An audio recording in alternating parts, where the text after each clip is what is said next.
اعتکاف کے دنوں میں. تو یہ کورنگی میں رضا مسجد میں کچھ جنوں نے پریشان کر رکھا تھا اسلامی بھائیوں کو, معتکفین کو. تو اب اس پر یہ کہ اسلامی بھائیوں نے ترکیب بنائی اور فون پر تو کسی پر جن آیا ہوا تھا, اس وقت 2 جن آئے ہوئے تھے, 2 پر. تو وہ فون پر بات کروائی میری, تو وہ بڑا عجیب و غریب وہ آوازیں نکال رہے تھے. اس وقت تو اپنا مدنی چینل تو تھا نہیں,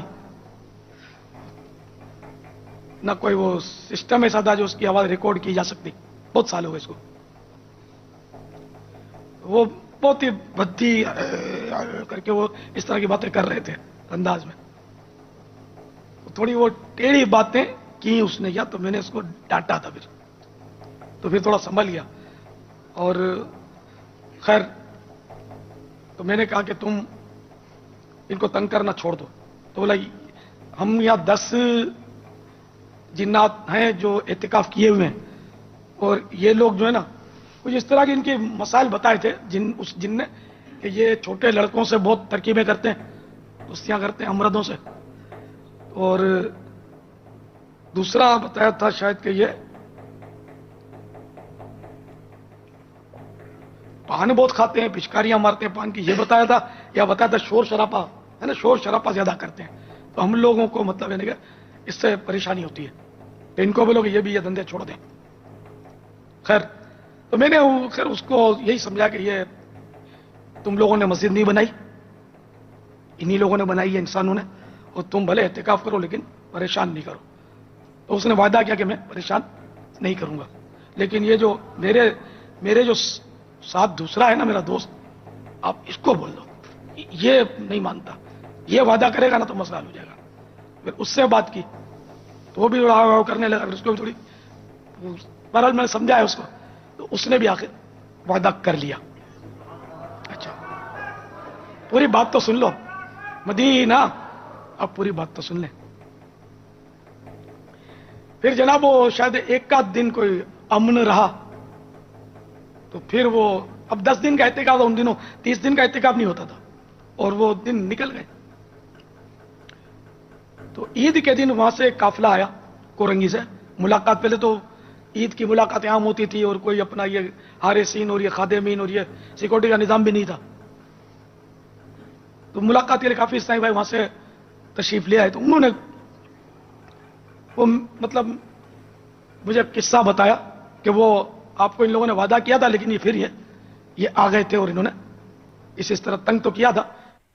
ہاں تو میرے پیارے مسلمان بھائی, آپ لوگوں نے ویڈیو دیکھی. اب میرے بھائی یہ کہانیاں خود ہی چیخ چیخ کے کہہ رہی ہیں, یہ کرامت خود ہی چیخ چیخ کے کہہ رہی ہیں کہ ہمیں گھڑا گیا ہے, ہم جھوٹ ہیں.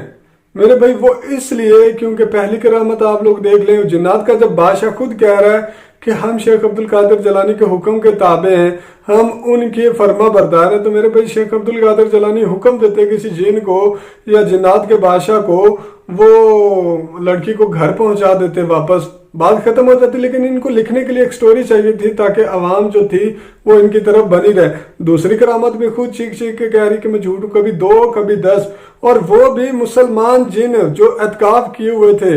چلیں فار ایگزامپل وہ تنگ آ بھی گیا ہے, تو میرے بھائی اگر وہ کسی بندے پہ آئیں گے, کسی بندے پہ اپنا اثر دکھائیں گے, تو کیا وہ الیاس قادری کو شکایت کرنے کے لیے اس بندے کو تنگ کریں گے یا اپنا بدلہ لینے کے لیے تنگ کریں گے؟ خیر ہمارا موضوع یہ نہیں ہے, ہم آتے ہیں مین پوائنٹ کی طرف.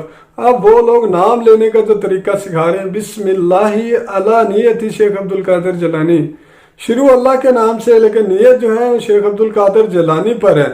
میرے بھائی اب آپ لوگ اس کو کیا کہنا چاہیں گے؟ میں مفتی نہیں ہوں, کوئی فتویٰ تو نہیں دے سکتا, لیکن میں یہاں پہ اتنی بات ضرور کروں گا کہ انہوں نے کبھی نہیں کہا کہ اللہ کے نام سے شروع کر کے آپ لوگ محمد مصطفیٰ صلی اللہ علیہ وسلم کا نام لیا کریں. انہوں نے بس یہ چیز دکھائی ہوئی ہے کہ انگوٹھے چوم لیا کریں. میرے بھائی اب آتے ہیں سب سے مین اور اہم پوائنٹ کی طرف. پہلی کرامت کو لیں, وہاں پہ وہ بندہ جو ہے نقش بندی ہے, وہ کیا کہہ رہا ہے؟ وہ کہہ رہا ہے کہ جنات کا جو بادشاہ تھا اس نے اس جن کے قتل کا حکم دے دیا جس نے غوث اعظم کے مرید کو تنگ کیا. تو میرے بھائی اب یہ کرامت لے لیں, یہاں پہ تو تنگ کیا جا رہا ہے، یہاں پہ تو کسی نے قتل کا حکم نہیں دیا، نہ وہ جنات کی کرامت آئی۔ اب یہ نہ کہہ دینا کہ یار وہ جن مر گیا ہوگا، جو شیخ عبد القادر جیلانی رحمۃ اللہ علیہ وفات پا گئے۔ میرے بھائی آپ لوگ خود کہتے ہیں، ان کی کتابوں میں لکھا ہے شیخ عبد القادر جیلانی زندوں کی طرح ہی بااختیار ہے۔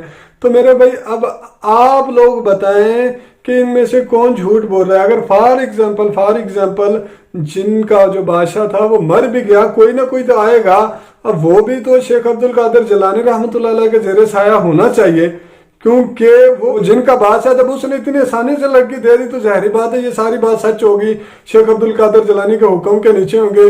تو پھر کوئی بھی بادشاہ بنے، اس سے ان کو کیا، شیخ عبد القادر جیلانی کا حکم تو ان پہ چلے گا ہی چلے گا۔ تو میرا بھائی اب آپ لوگ کمنٹ کر کے یہ بتائیں کہ کسی مولوی نے جھوٹ بولا ہے، یا پھر وہ شیخ عبد القادر جیلانی کی کرامت لکھنے والے نے جھوٹ بولا ہے، یا پھر اطاری بھائیوں نے ملاقات کر کے الیاس قادری صاحب کو جھوٹ بولا ہے، یا پھر وہ جنات کے بادشاہ نے جھوٹ بولا تھا، یا پھر یہ کوئی جنات نہیں تھے، یا پھر یہ جو اسلامی بھائیوں پہ آنے والے یہ کوئی اور لوگ تھے۔ تو میرے بھائی اب اتنے سارے سوال ہیں لیکن جواب میرے پاس تو کوئی بھی نہیں ہے۔ اب آپ لوگوں کی سمجھ میں کیا آتا ہے وہ آپ لوگ کمنٹ کر کے بتا سکتے ہیں میرے بھائی۔ بس ہم تو یہی دعا کر سکتے ہیں کہ اللہ پاک ہم سب کو ہدایت نصیب فرمائے، اور اللہ اور اس کے رسول صلی اللہ علیہ وآلہ وسلم کی تعلیمات پہ چلنے کی ہمت، طاقت اور توفیق عطا فرمائے۔ آمین ثم آمین۔ جزاک اللہ۔ اللہ حافظ۔